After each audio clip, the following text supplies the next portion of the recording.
Hindi cinema और संचार के अन्य साधन लोगों की सोच और उनके नजरिए पर काफी हद तक प्रभाव डालते हैं। इसलिए हर सीन, हर किरदार को बड़े नपे तुले ढंग से पेश किया जाता है। सिनेमा बनाने वाले निर्देशकों का दायित्व होता है कि ये अपनी फिल्मों में किसी धर्म, जाति, समुदाय की मर्यादा का ख्याल रखें, और बेशक ये ख्याल भी रखते हैं, लेकिन केवल हिंदुओं को छोड़कर। ये अपनी फिल्मों में हर धर्म की प्रतिष्ठा का पूरा ध्यान रखते हैं, लेकिन जब बात हिंदुओं की आती है तो ये अपनी सारी जिम्मेदारियों की तिलांजलि दे देते हैं। ये हमेशा हिंदू धर्म को ही कटघरे में खड़ा करते हैं, चाहे वो प्रत्यक्ष हो या अप्रत्यक्ष। इनके द्वारा हिंदू धर्म को पेश करने का तरीका कभी हास्य, तो कभी भय, तो कभी एक असंतुलित समुदाय की तरह पेश किया जाता है। लेकिन ऐसा क्यों है? क्या ये सब बस किरदार तक सीमित है या इसके पीछे कुछ और भी है?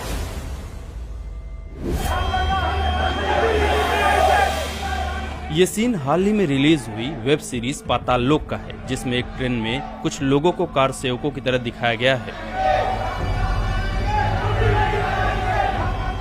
जो रामलला हम आएंगे, मंदिर वहीं बनाएंगे का नारा लगाते हुए एक मुस्लिम परिवार को इसलिए मार रहे हैं क्योंकि वो लोग आपत्तिजनक मांस खा रहे हैं। सबसे पहली बात, ऐसी एक भी खबर नहीं है कि राम मंदिर आंदोलन के दौरान बीफ को लेकर कोई घटना हुई हो। इस एक सीन से आप समझ सकते हैं कि कैसे आज के दौर में वेब सीरीज के द्वारा अप्रत्यक्ष रूप से हिंदुओं के खिलाफ समाज में जहर फैलाया जा रहा है। और ये कोई एक सीरीज या फिल्म नहीं है, बल्कि ऐसी हिंदू विरोधी फिल्मों व सीरीजों की लंबी फहरिस्त है। पाताल लोक में ही एक और सीन है, जब इंस्पेक्टर चौधरी भागते भागते एक मेले में चल रहे भक्त प्रहलाद वाले नाटक में पहुंच जाते हैं। गुंडे उनका पीछा कर रहे होते हैं, जिनसे भागते भागते वो स्टेज पर चढ़ जाते हैं। संयोग तो देखिए कि ठीक उस समय खंभे को फाड़कर भगवान विष्णु के अवतार नरसिंह प्रकट होते हैं। नरसिंह के किरदार को भागते हुए इंस्पेक्टर चौधरी जोर का धक्का देकर निकल जाते हैं। नरसिंह सीधा हिरण्यकश्यप के ऊपर गिरते हैं। सोचिए, अगर ऐसा किसी और धर्म या मजहब के ईश्वर के साथ किया गया होता तो क्या होता? क्या ये सीरीज रिलीज हो पाती? साथ ही सीरीज में एक सीन है जहां एक ब्राह्मण जनेऊ चढ़ाकर एक पराई स्त्री के साथ संबंध बना रहा है। अगली बारी आती है नेटफ्लिक्स की सीरीज सेक्रेड गेम्स की। इस फिल्म में हिंदू आतंकवाद को स्थापित करने की कोशिश की गई है। इस सीरीज में दिखाया गया है कि कैसे एक हिंदू धर्मगुरु पाखंड करके दुनिया खत्म करने की साजिश रच रहा है। नेटफ्लिक्स की एक और सीरीज लव पर स्क्वायर फुट में अभिनेता अभिनेत्री के एक दृश्य में, जिसमें थोड़ी अभद्रता भी थी, उसमें डायलॉग का उपयोग किया गया। रघुकुल रीत सदा चली आई, प्राण जाए पर पप्पी न जाए। रघुकुल रीत सदा चली आई, प्राण जाए पर पप्पी न जाए। जो एक कहावत रघुकुल रीत सदा चली आई, प्राण जाए पर वचन न जाए, यहाँ भी वह कहावत को हास्य में उपयोग में लाया गया, जबकि रघुकुल भगवान श्री राम और उनके कुल को संबोधित करता है। हिंदू विरोध की सारी हदें तो नेटफ्लिक्स के ही शो लैला ने पार कर दी थी। इस शो में दिखाया गया कि भारत एक हिंदू राष्ट्र बन गया है और यहाँ पर दूसरे धर्म वालों को मारा जा रहा है। कोई भी व्यक्ति खुलकर कुछ बोल नहीं सकता है। अगर किसी हिंदू स्त्री ने मुस्लिम से शादी कर ली तो उसके पति को मारकर उसके बच्चों को छीन लिया जाता है और उस स्त्री को जबरदस्ती सारी प्रताड़नाएं दी जाती हैं। आप इस शो के डायरेक्टर की बेशर्मी का अंदाजा इस बात से लगा सकते हैं कि अगर आप इन घटनाओं को देखें और साथ ही आज से 1000 साल पीछे के बारे में सोचें तो याद आएगा कि ठीक यही घटनाएं हिंदुओं के साथ हुई थी और जिसे अंजाम क्रूर मुगलों ने दिया था।